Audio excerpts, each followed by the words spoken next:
Nú svo það jurtir sem geta verið góðar fyrir hormónin en fyrsta sem að bera nefna er makkarótin. Hún er ættuð frá Perú, hefur notuð öldum saman í lækningaskyni.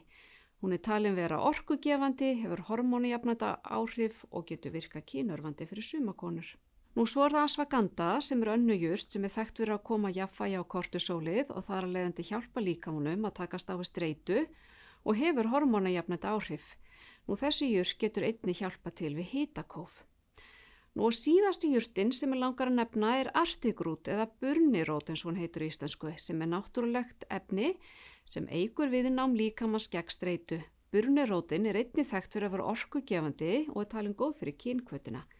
Og nýlega rannsóknir hafa sýnt að burnirótin getur hjálpa til við kvíða, þunglindi og heilaþoku hjá konum sem upplifa einkenni breytingaskeiðsins. En að lokum þá langar maður nefna að hafa skal í huga að vítamín og bætiefni eru ávallt hugsuð til skamms tíma og best er að ráðfæra sig við sérfræðing áður en bætiefnin eru tekin inn.